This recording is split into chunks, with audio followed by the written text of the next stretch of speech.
Hai semua, bersua kembali dengan Drafis Cinggu. Kali ini mari kita bahas bersama sebuah film yang berjudul The Young and Prodigious T.S. Piffet. Menceritakan tentang seorang anak jenius berusia 10 tahun yang merasa tidak dianggap oleh keluarganya sendiri, sehingga memutuskan untuk pergi bertualang melintasi berbagai kota untuk menuju Washington DC untuk menjadi seorang ilmuwan. Lantas bagaimanakah kisahnya? Berhasilkah dia mencapai tujuannya? Langsung saja kita bahas bersama. Pada awal film, kita dikenalkan pada seorang anak lelaki bernama T.S. Piffet yang tinggal di peternakan keluarga di Montana, Amerika Serikat. T.S. bermain bersama saudaranya. Mereka bertualang, bermain, dan menikmati waktu bersama. 1 tahun yang lalu, T.S. yang memang sangat mencintai sains pergi menyelinap ke sebuah kelas perkuliahan. Nampak seorang profesor sedang menjelaskan tentang konsep energi dan mesin, dan menantang siapapun yang tertantang untuk membuat sebuah mesin penghasil energi tanpa batas yang menentang hukum alam. Mendengar itu, T.S. tampak bersemangat. Setelah kelas selesai, T.S. mendatangi profesor, menyalaminya dan berkata bahwa dirinya menerima tantangan profesor. Mendengar itu, profesor menepuk lembut kepala T.S. dan tertawa. Jelas profesor hanya menganggap hal tersebut ocehan anak-anak lalu pergi. Kembali ke masa kini. Telepon rumah berbunyi. Rupanya telepon itu dari Miss Gibson, seorang perwakilan dari Smithsonian. Wanita itu ingin berbicara dengan T.S. Piffet. Mendengar itu, T.S. yang paham bahwa wanita itu tidak akan mempercayai bahwa dirinya lah T.S. Piffet, lantas mengatakan bahwa T.S. Piffet adalah ayahnya dan berpura-pura memanggilnya.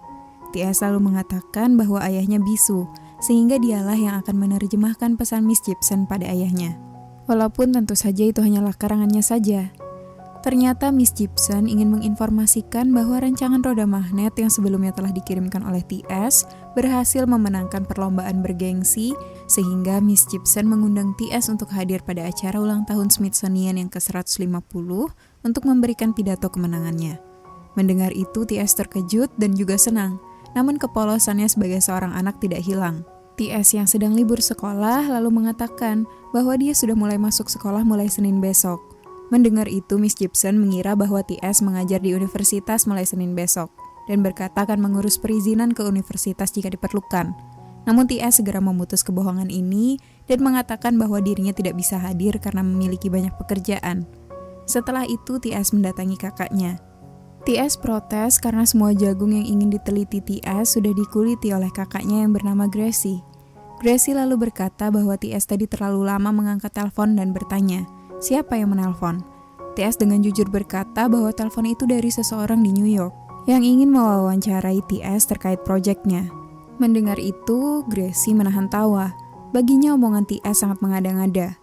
Meskipun pada kenyataannya T.S. adalah anak yang jenius dan tidak jarang telah menunjukkannya pada keluarganya, seluruh keluarga nampaknya berpikir bahwa T.S. tidak lebih dari seorang anak dungu dan aneh yang suka membual. Baiklah, sekarang mari kita berkenalan dengan keluarga T.S. Yang pertama, kakak perempuannya, Gracie, yang bermimpi menjadi seorang aktris, namun selama ini Gracie hanya dapat tampil di pertunjukan kecil yang membosankan di sekolahnya. Kemudian T.S. memperkenalkan ayahnya yang bernama Tecumseh Elijah T.S. Piffet, yang sangat menyukai koboi dan menjalani hidupnya juga layaknya koboi. T.S. mengatakan bahwa ayahnya sangat jarang bicara, sedangkan ibu T.S. sendiri bernama Dr. Claire. Ibu menghabiskan sebagian besar hidupnya untuk meneliti jangkrik dan serangga. Nampaknya kecerdasan T.S. menurun dari ibunya. Tampak jelas bahwa dunia ayah dan ibu T.S. sangat berbeda. T.S. bahkan tidak paham bagaimana keduanya bisa bersatu. Selanjutnya T.S. memperkenalkan Layton, saudara kembarnya. Namun Layton dan T.S. sangat berbeda dari segi apapun. Layton memiliki fisik yang lebih kuat dan tinggi, namun dia tidak secerdas T.S.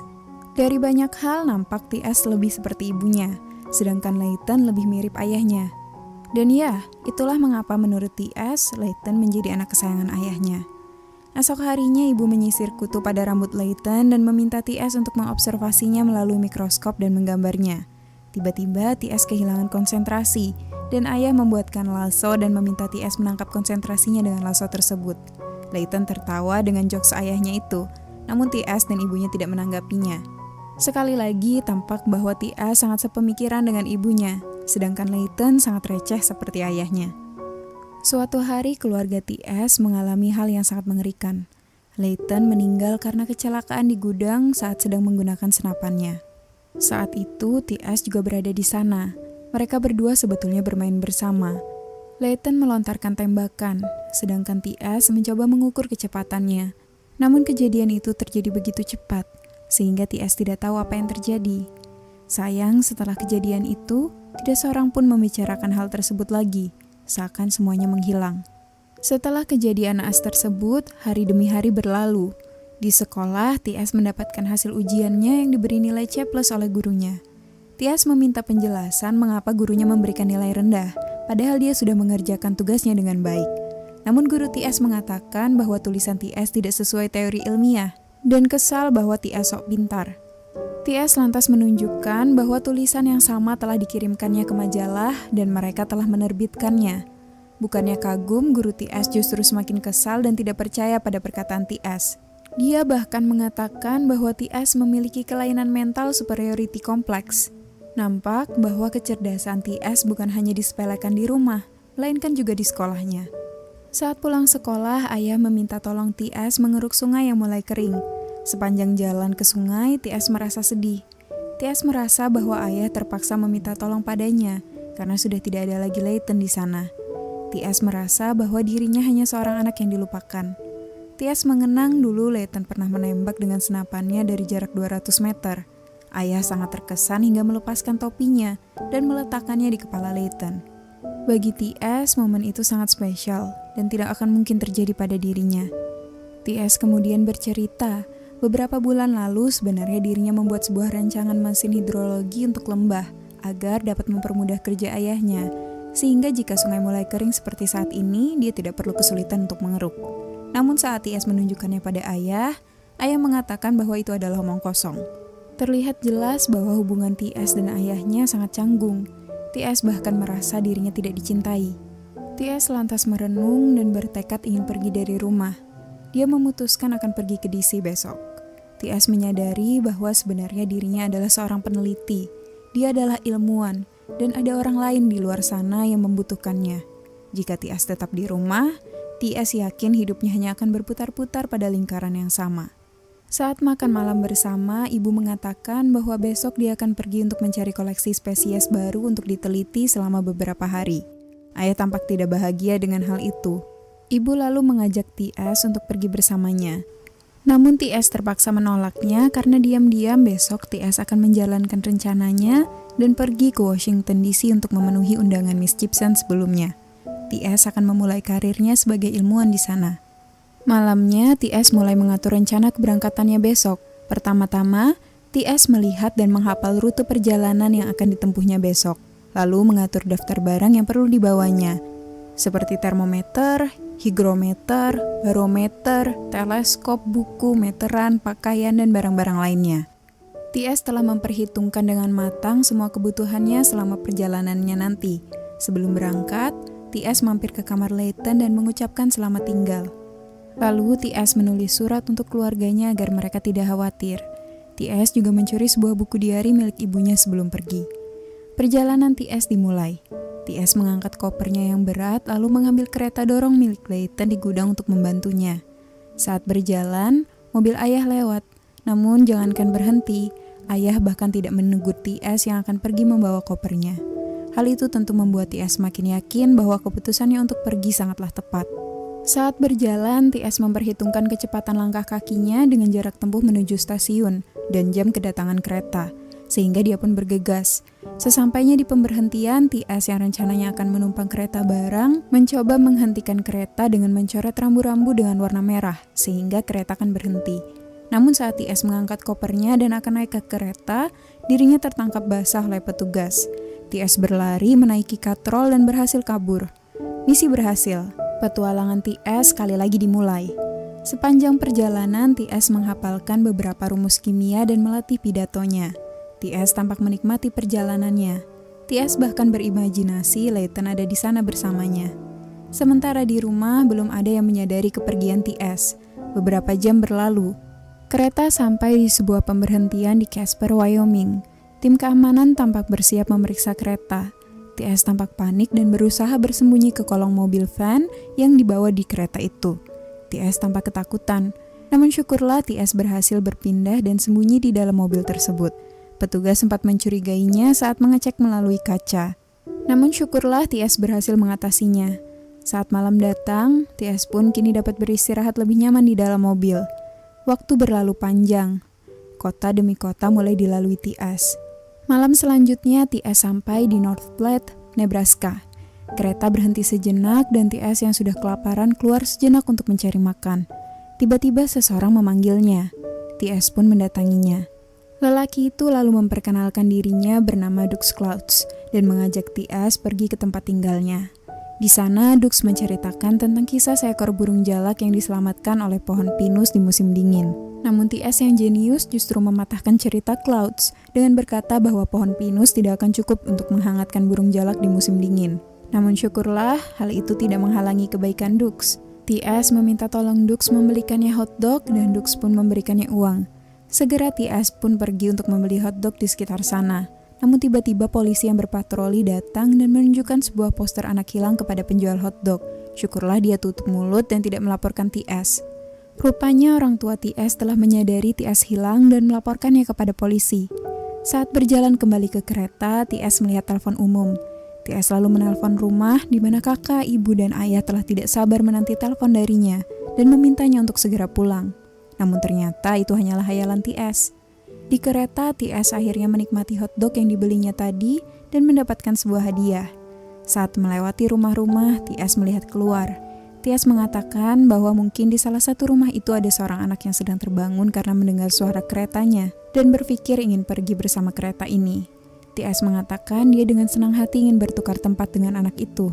Rupanya T.S. sudah merindukan rumah. Dia sudah sangat ingin pulang ke rumah. T.S. kini mengakui bahwa dia bukanlah petualang yang berbahagia. T.S. hanyalah seorang anak lelaki yang lari dari rumah dan ketakutan. Sembari mengisi waktunya, T.S. selalu membaca diari milik ibu yang dicurinya. Rupanya diari itu berisi foto-foto dan catatan perkembangan Gracie, T.S., dan Layton yang ditulis ibunya. Di sebuah halaman buku itu, tampak jelas perbedaan si jenius T.S. dengan saudaranya Layton yang sama-sama berusia 6 kala itu. Layton mewarnai gambar dengan banyak coretan seperti layaknya anak seusianya. Sedangkan T.S. sudah pandai membuat analisa dan menghitung panjang serta jarak antar satu objek ke objek lainnya. Pada halaman berikutnya, ibu membuat sebuah pattern hubungan keluarga mereka, di mana terlihat bahwa frekuensi interaksi ayah dan T.S. tampak tidak ada. Ibu lalu bertanya pada diarinya, mengapa? Apakah karena T.S. mirip dengan ibunya? Apakah ayah tidak menyukai ibu, sehingga dia juga mengabaikan T.S. karena mirip dengannya? Membaca itu, T.S. protes. Tidak mungkin ayah tidak mencintai ibu, pikirnya. Halaman selanjutnya, tampak ibu menceritakan tentang dukanya yang mendalam setelah kepergian Layton, dan kesedihan hatinya yang merasa telah menjadi ibu yang tidak utuh. Esoknya, T.S. akhirnya sampai di Chicago Freight Terminal, tempat pemberhentian akhir kereta. T.S. pun menurunkan kopernya, mengambil barang yang diperlukan dan menyembunyikan kopernya. Saat berjalan keluar, T.S. bertemu dengan polisi patroli.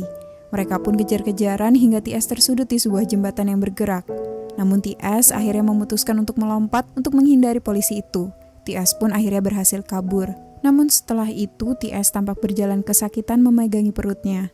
T.S. lalu mengecek kompasnya namun sudah rusak. T.S. pun mulai menangis. Setelah itu, T.S. segera berjalan kembali mencari tumpangan. Sebuah mobil berhenti. Tampak seorang lelaki bertanya keadaan T.S. yang kesakitan dan menanyakan kemana T.S. ingin pergi. T.S. lantas mengatakan Washington D.C.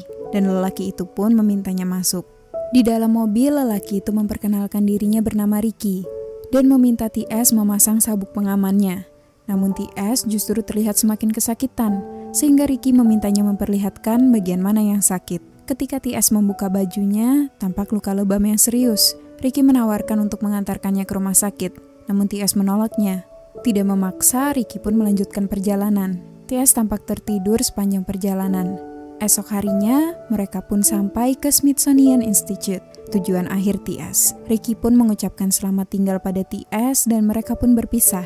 T.S. pun masuk ke dalam Smithsonian dan segera menanyakan Miss Gibson pada petugas. Petugas nampak khawatir melihat T.S. yang kesakitan, namun T.S. bersikeras dia perlu menemui Miss Gibson terlebih dahulu, karena T.S. akan memberikan pidato besok malam. Petugas tampak tidak mempercayainya, namun tetap menghubungi Miss Gibson dan meminta T.S. untuk duduk. Tak lama kemudian Miss Gibson datang dan bertanya keperluan T.S. T.S. lantas memperkenalkan kembali dirinya. Namun tentu saja Miss Gibson tidak percaya dan bertanya di mana ayahnya.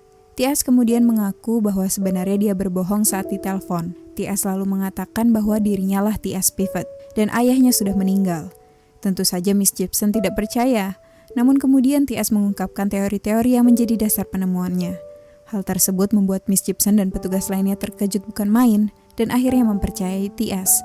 Segera setelah itu, T.S. dibawa ke dokter untuk diperiksa. Syukurlah keadaannya tidak terlalu parah. Namun T.S. harus menghindari gerakan-gerakan yang dapat memperparah keadaannya. Setelah itu, Miss Gibson menjelaskan agenda mereka. T.S. akan diperkenalkan pada beberapa kolega Smithsonian dan memberikan pidato setelahnya. Setelah itu, T.S. dibawa untuk pemeriksaan otak. Tampaknya mereka ingin melihat sejauh mana kecerdasan T.S.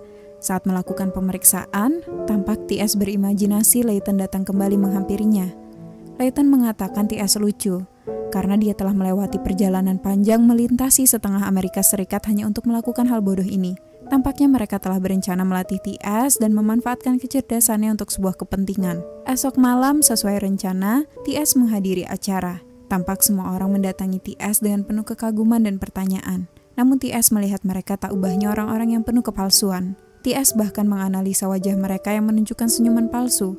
Tak lama kemudian acara pun dimulai. T.S. Piffet pun dipanggil ke atas panggung untuk menyampaikan pidatonya. T.S. pun maju dan tampak gugup. T.S. lantas menenangkan dirinya dan mulai memperkenalkan diri. T.S. mengatakan bahwa malam ini dirinya akan menyampaikan 3 hal. Pertama adalah ucapan terima kasih, karena panitia sudah mempercayai T.S. untuk menjadi pemenang walaupun usianya masih muda. Kedua, T.S. menjelaskan tentang roda magnet penemuannya. Semua orang tampak tersenyum lebar dan bangga mendengar T.S. memaparkan teori-teori yang mendasarkan penemuannya itu. Kemudian T.S. berhenti dan seseorang bertanya, apakah poin ketiga yang ingin disampaikan T.S.? T.S. kemudian sejenak terdiam, lalu berkata saudaranya meninggal tahun ini. Rupanya T.S. ingin menceritakan tentang kejadian yang menimpa Layton. T.S. bercerita bahwa Layton mengalami kecelakaan di gudang. Namun tidak ada seorang pun yang mengatakan bahwa Layton menembak dirinya sendiri di gudang. Rupanya selama ini T.S. selalu menyalahkan dirinya sendiri atas kehilangan saudaranya itu. Dirinya meminta bantuan, namun seakan tidak seorang pun bersedia. T.S. selalu bercerita kronologi kejadian hari itu. T.S. sedang melakukan percobaan ilmiah saat itu, sedang Layton menembak kotak dengan senpinya. Sehingga T.S. memiliki ide untuk mempelajari ledakan gelombang suara. Jadi mereka berbagi tugas. Layton menembak dan T.S. yang mengumpulkan data. Namun kemudian senpi Layton macet. T.S. ingin mencoba membantunya. Namun belum sempat dirinya menyentuh apapun, tiba-tiba terdengar ledakan hingga Layton terlempar di gundukan jerami. Saat itulah T.S. menyadari Layton sudah tidak bersama dirinya lagi. T.S. sendirian berlari menemui ayahnya. T.S. mengenang wajah ayahnya tegang saat T.S. mengatakan Layton terluka parah. T.S. lantas berlari dan bersembunyi ke kamar mandi. T.S. mendengar suara ayahnya menelpon dan tak lama kemudian ambulans datang. Gracie kemudian datang menemuinya dan menangis. T.S. pun hampir menangis. Semua orang terdiam mendengar ceritanya. T.S. kemudian mengakhiri pidatonya dan berkata dirinya sangat bangga menerima penghargaan ini dan berterima kasih. Semua orang pun bertepuk tangan meriah untuk T.S. Tanpa T.S. sadari, ibu ada di sana. Menangis mengetahui luka yang dipendam di benak T.S. selama ini setelah kepergian Layton. Rupanya ibu telah berhasil menemukan T.S. dan mengawasinya dari kejauhan. Setelah acara itu, T.S. bersinar bagaikan bintang. T.S. menjalani pemotretan dan banyak acara yang mengundangnya sebagai bintang tamu. T.S. kemudian diam-diam menelpon ke rumah, namun tidak seorang pun mengangkatnya. Setelah itu, T.S. disiapkan untuk mengikuti sebuah acara talk show yang disiarkan secara langsung di TV. Acara pun dimulai. Pembawa acara mulanya menanyakan kota asal T.S. dan mengkonfirmasi bahwa T.S. adalah seorang yatim piatu seperti pengakuannya sebelumnya.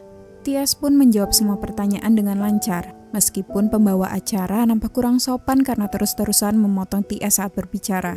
Setelah itu, mereka pun menunjukkan mesin penemuan T.S. Sementara itu di rumah, tampak Gracie dengan bangga menonton T.S. dan memberitahu semua temannya.